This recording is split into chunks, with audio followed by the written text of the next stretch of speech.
नमस्कार, सुबह की खबरों में स्वागत है आपका। मैरी कॉम ने लगाया ओलंपिक पर बड़ा इल्जाम। मैं क्या बोलूं मैं ये क्या है मेरे मेरा फाइल में इतना ऐसे डिसीजन ऐसे हो सकता है तो मैं क्या बोलूं प्रोटेस्ट भी नहीं कर सकती हूँ।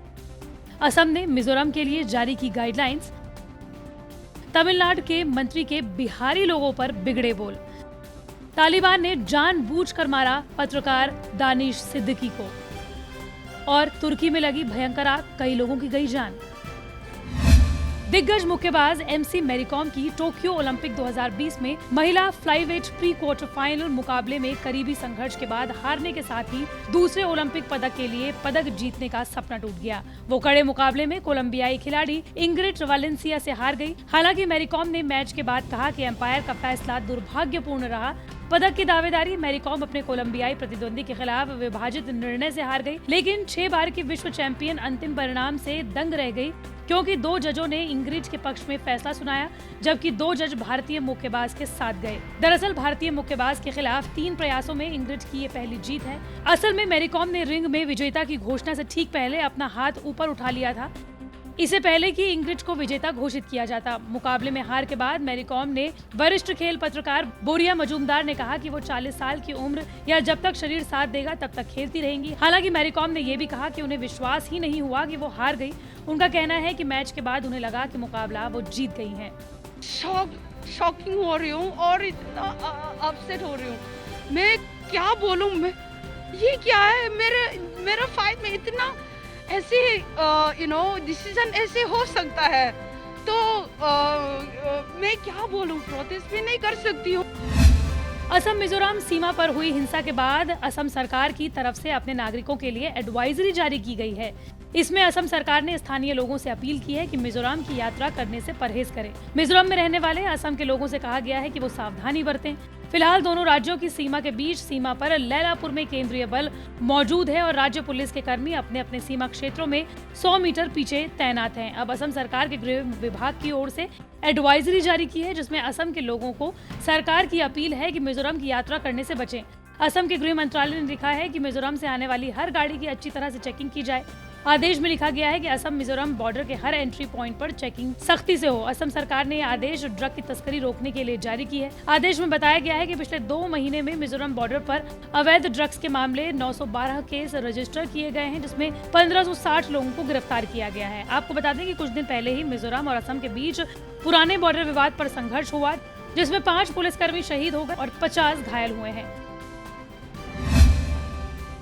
तमिलनाडु के मंत्री और डीएम के नेता केएन नेहरू ने एक विवादित बयान दिया है, जिसके बाद हंगामा खत्म होने का नाम नहीं ले रहा। केएन नेहरू ने कहा कि बिहारियों के पास ज्यादा दिमाग नहीं होता है, फिर भी तमिलों की नौकरियां छीनकर उन्हें दे दी गई। इतना ही नहीं, उन्होंने लालू प्रसाद यादव को लेकर भी विवादित बात कही। उन्होंने कहा कि जब लालू प्रसाद यादव रेल मंत्री थे तो उन्होंने बिहारियों को नौकरी दी। त्रिची के डीएम के ऑफिस में हुए कार्यक्रम में उन्होंने ये बात कही। उन्होंने कहा कि बिहारी और बाकी उत्तर भारतीय लोगों ने तमिलों से नौकरियां छीनी और वो बैंक और दूसरी जगह काम कर रहे हैं, जबकि उन्हें न ही अंग्रेजी आती है और न ही तमिल। उन्होंने ये भी कहा कि बिहारी तमिलों से ज्यादा होशियार नहीं होते। दरअसल केएन नेहरू ने ये बयान 25 जुलाई को दिया, लेकिन अब उनके बयान का वीडियो सोशल मीडिया पर खूब वायरल हो रहा है। नेहरू ने कहा कि लालू प्रसाद यादव जब रेल मंत्री थे तो उन्होंने रेलवे में बिहारियों को भर दिया, खासतौर पर लोअर लेवल की नौकरियों में, भले ही बिहारियों के पास तमिलों से कम दिमाग हो। उन्होंने कहा कि बिहार के 4000 से ज्यादा त्रिची के गोल्डन रॉक वर्कशॉप में काम कर रहे हैं।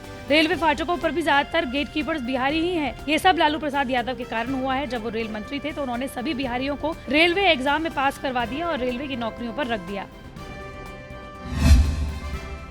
भारतीय पत्रकार दानिश सिद्दीकी की बेरहमी से हत्या कर दी गई। ये बात अब किसी से छिपी नहीं है, लेकिन जो तालिबान अब तक दानिश की मौत पर शोक व्यक्त कर रहा था, अब उसी के खिलाफ सबूत मिलना शुरू हो गए हैं। एक अमेरिकी पत्रिका ने दावा किया है कि तालिबान ने ही दानिश सिद्दीकी की बेरहमी से हत्या की है। जब दानिश कांधार शहर के स्पिन बोल्डक जिले में अफगान और तालिबान का युद्ध कवर कर रहे थे, तभी उन पर यह हमला किया गया और उन्हें अपनी जान गंवानी पड़ी। इस बारे में वॉशिंगटन एग्जामिनर की एक रिपोर्ट में बताया गया है कि दानिश युद्ध कवर करने अकेले नहीं गए थे, बल्कि उनके साथ अफगान नेशनल आर्मी मौजूद थी। ऐसे में दानिश को सेना की तरफ से पूरी सुरक्षा दी जा रही थी, लेकिन जब वो उस युद्ध को कवर कर रहे थे तब उन्हें कुछ छर्रे लग गए और वो जख्मी हो गए।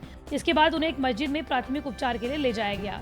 अब रिपोर्ट बताती बताती है कि यहीं पर तालिबान ने अपना खेल रचा। जैसे ही तालिबानियों को जानकारी मिली कि दानिश सिद्दीकी मस्जिद में है, उन्होंने वहां हमला बोल दिया। सिद्दीकी के साथ जो सैनिक थे उन्हें भी मार दिया। इसके बाद सिद्दीकी को उन्होंने पकड़ लिया। पहले बाकायदा उनकी पहचान की गई और उसके बाद उन्हें गोलियों से भून दिया गया। दक्षिणी टर्की के जंगलों में आग लगने की घटनाओं में कम से कम 3 लोगों की मौत हो गई, जबकि 58 लोगों को अस्पताल में भर्ती कराया गया है। सोशल मीडिया पर तमाम लोग टर्की के लिए दुआएं मांग रहे हैं। कृषि एवं वन मंत्री के मुताबिक 28 जुलाई को आंतलया प्रांत में भूमध्य सागरीय तटीय शहर मानवगाद के पास एक जंगल में आग लग गई, जिस पर काफी हद तक काबू पा लिया गया। लेकिन फिर 29 जुलाई को एक और जगह आग लग गई और इसने अक्सेकी जिले को अपनी चपेट में ले लिया। आग में 3 लोगों की मौत हो गई। अधिकारियों ने करीब 20 गांवों को खाली करा दिया गया है। हालांकि इसमें काफी जंगलों को नुकसान हुआ है और कितने जंगली जानवर मारे गए हों, इसका अंदाजा अभी तक नहीं लगाया गया है।